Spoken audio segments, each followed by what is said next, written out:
Well, it is a dangerous time to be an excellent journalist, a journalist that's not bought and sold by billionaires supporting some narrative. And that is exactly why excellent journalists like Kit Klarenberg from the Grayzone need our support more than ever. And last week, Kit Klarenberg was detained upon arriving at London's airport, at Luton Airport, by counterterrorism police. Pulled him off the airplane, subjected him to a 5-hour interrogation about his political views and his reporting for the Grayzone, taking his electronic devices, among other things. And Kit Klarenberg joins us now to tell this story. Kit, welcome to the show. It's my pleasure. Thanks for having me. So can you just tell us what happened? Okay, well, I mean, the second that the plane touched down in Luton, which is one of the worst airports in the world, the pilot said over the tannoy, everyone have your passports ready because border control is just around the corner. In my naivety, I wondered whether the airport had been restructured since I was last there some time ago. No, as I got to the tarmac, there was a team of plainclothes officers waiting, checking everyone's passport. And the second that they read my name, they asked me to come with them, and I was taken to a back room. My digital devices were taken from me. My bank cards were taken from me. I had to provide my pins to get into my SIM cards, and indeed my tablet and my phone. I was subject to what's known as a digital strip search, where they can seize all of the data from your digital devices, including things which have been deleted. I think the UK is almost boastful of the fact that it's the one country in the world that can do this, as horrifying as that is. And yes, I was grilled for 5 hours.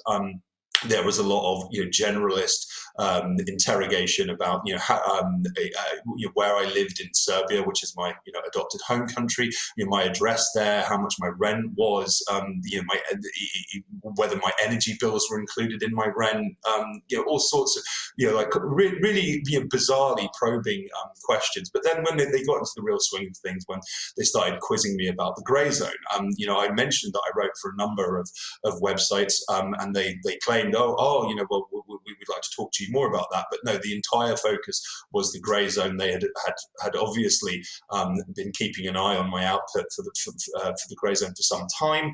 At one point, after I mentioned I wrote for Mint Press News, one of the officers said, "Oh, I've never heard of Mint Press Zone," and yet, by contrast, they had read my recent investigation into the CIA's recruitment of 2 9/11 hijackers for Grayzone, and that led into an extensive discussion about 9/11 conspiracy theories and what I thought about, what my perspective was and what happened. And then there was a number of very specific questions. How is the Grayzone funded? How are you paid? What are your bank account details of the bank that you receive funding from your income from Grayzone? Does the Grayzone have any kind of relationship with the FSB, which is Russia's Federal Security Service? Does the Grayzone have a formal agreement with the FSB to publish hacked documents? I mean, at one point I was kind of compelled to say, well, some of the stuff that we've reported on, which seems to have landed me in here, there's no there's no evidence that it was indeed hacked, and indeed even if it was, in that context, as a journalist, it is incumbent upon you to make a judgment about the authenticity of material, and whether it's in the public interest. In that we don't publish and never would, off-record briefings from anonymous intelligence officials, as a significant proportion of the Western media does almost every day. Right. We wouldn't do that. In that context, the source is the material, not who or what may have given it to you. And this led into a protracted philosophical discussion about whether my work was in the public interest or whether it was just interesting to the public, and whether I was assisting Russia's war effort and all this. Did I know anyone? Am I in contact with any Russians? Do I have Russian friends? It just went on and on and on. For 5 hours. And meanwhile, they were, it seems in a very granular way, going over the contents of my digital devices and memory cards. I even unwittingly brought camera memory cards with me. These are pictures of architecture that I've taken when I've been on holiday over the years. Yes, pity whoever drew the short straw and had to sit there going through photo after photo of like brutalist architecture in Lithuania or Spain. It's really quite extraordinary. Did they give it back to you? Did they give your devices back to you? Yeah, I mean, they held my tablet for a week subsequently, and I got it back, and it had tape over the cameras. I mean, quite what they've done with it. I mean, I only use it for reading anyway.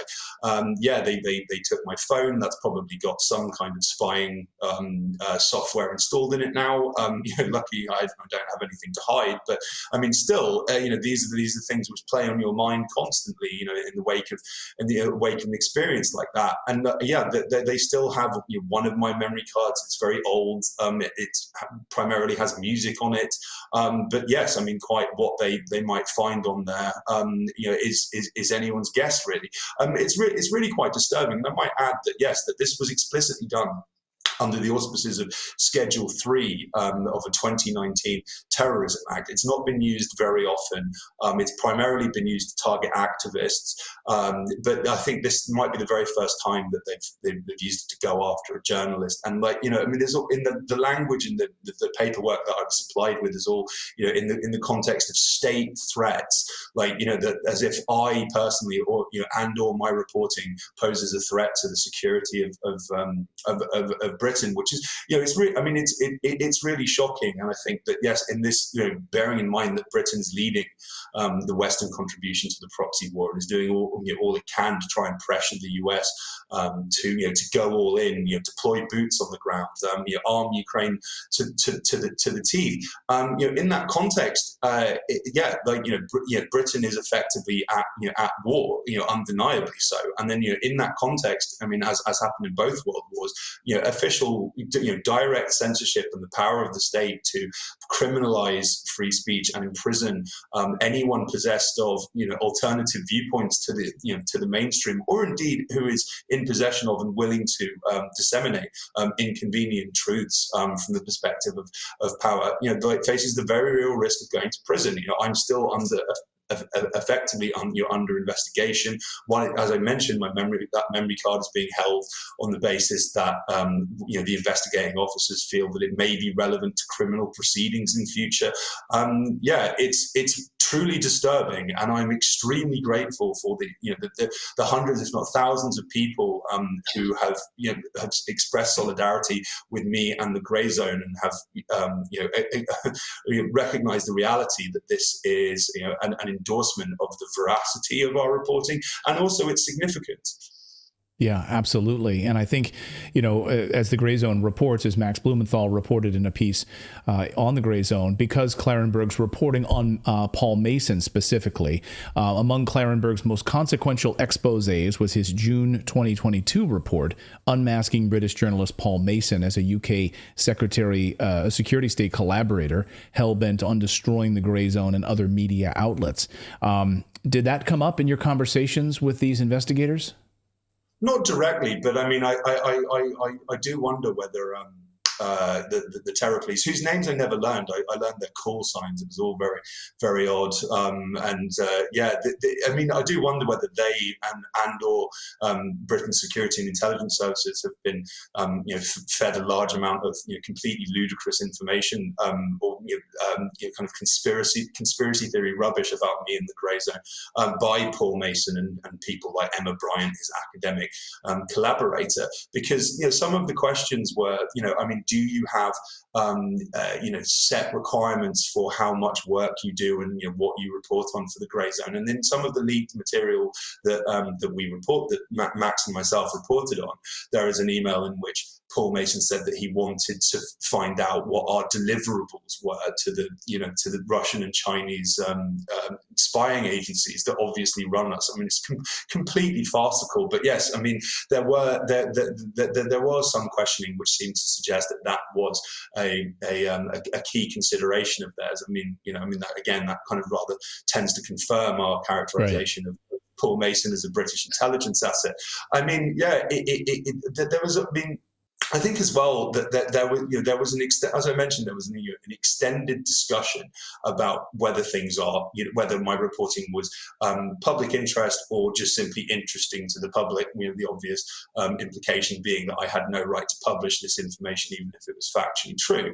And I think that actually, in a sense, it does cut to in a roundabout way, it cuts to the core of why the British state wants to shut me and indeed Grayzone up. Is that we expose things not only that the security and intelligence services want to bury or suppress or ignore, but also on issues that governments are doing their absolute best to bury. So recently we published an investigation into how two returning neo-fascist fighters who were active in Ukraine and had ties to a variety of far right groups in the country were jailed upon their return to Paris from Kiev because they had all manner of weaponry and ammunition in their possession, which was completely illegal. Why did they have this? I wonder. Cut back to the end of last year, my friend and colleague Alex Rubinstein reported on how a neo-Nazi terror cell who'd been planning mass shootings and bombings of civilian targets in Italy ended up in jail. They had deep direct links to Azov Battalion, the far right military grouping in Ukraine, but also Right Sector and Centuria. These are openly neo-Nazi groups that have received extensive funding and training at elite British and American and Canadian military facilities. Now, the British American governments in recent years have done much to talk up the threat of domestic right-wing extremism, which seems to effectively be a means by which to criminalize and malign the right wing, or indeed all alternative kind of anti-establishment viewpoints. And yet, when these things happen, as they seem to be happening on an almost monthly basis, Biden and Sunak are completely silent. In the US at the start of this year, there was a plot busted by two members of a group called Atomwaffen. They were planning to blow up, damage the electricity supply of Baltimore, which is a majority black city in the US, and they explicitly did this to deprive the city's residents of heat and light at a time when that's kind of almost life-threatening. The lack of either. This passed without mention. Totally ignored. And Atomwaffen have extensive ties to Azov. Their operatives have been trained at Azov camps in Ukraine.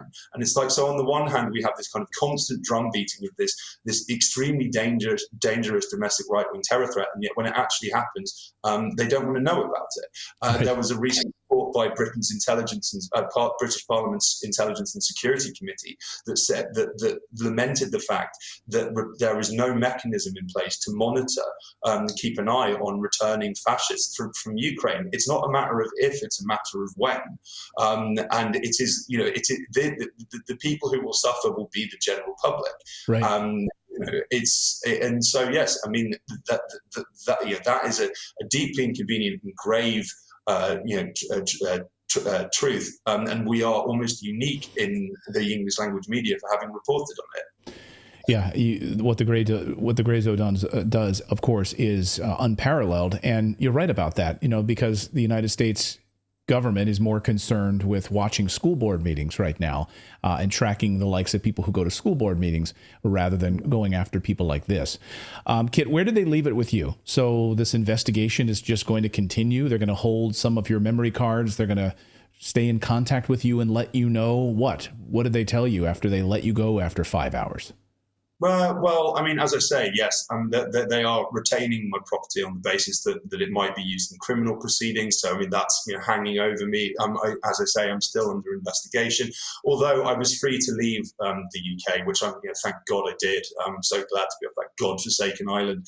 And yeah, I mean, I think that they may have underestimated the level of public outcry that this would create. I've seen a large number of people on Twitter today including people with whom I couldn't disagree more politically and have had, barbed words with in the past, who were making us think about this, expressing shock and outrage that this could possibly happen, and making the very obvious point that, you might not agree with, what I write, but, the mere fact that the mere fact that my ability to do so is under threat is a significant concern. Right. And yes, I mean, there's no end in sight with this proxy war. I strongly suspect that irrespective of its outcome, when and what happens, it's going to be an extremely dangerous environment for independent journalists, not least because any objective investigation or analysis of the proxy war will be that this is all round a complete disaster for everyone involved, and the individuals and organisations which have been involved in ramping it up, based in London and Washington, have had absolutely no consideration for the blowback or the damaging impact this is going to have on average people. It's going to stay with us for a very long time. Yeah, it doesn't seem to be any end in sight. We're going to continue to fund this, and it'll continue for years to come. And we're hearing that right out of the mouths, basically, of Washington. Kit, we're glad that you're safe. We're glad that you're able to talk with us. And we wanted to have you on to tell this story, and hopefully as a wake-up call for what's happening to journalists out there. Kit Klarenberg from the Grayzone, thank you so much. My pleasure. Thank you. And I encourage all of you to go to thegrayzone.com and read this piece on Kit Klarenberg and the detainment there that Max Blumenthal wrote. Just unbelievable. Just unbelievable to see what's happening with journalists. I see people here in the comments saying Gonzalo Lira. Yes, in Ukraine, of course. And what happened there. And Julian Assange. Yeah. We've featured a number of journalists, Spanish journalists, German journalists who've been given government papers and told that they're breaking the law for telling the truth about what's happening in Ukraine. Yeah, it's terrifying. It's unbelievable. Well, there's also that I believe she was Dutch or Danish. I can't remember, maybe Danish, but there was a reporter that was just like, all she did was literally like mention that like a side that wasn't just completely like Ukraine is absolutely great. And Ukraine revoked her press pass, and the Danish prime minister got involved in that. They showed her to the border. The details. Yeah. Yeah. Well, yeah, it's unbelievable. So independent journalists need our support more than ever. So the Grayzone, and it's Gray, by the way, Grayzone.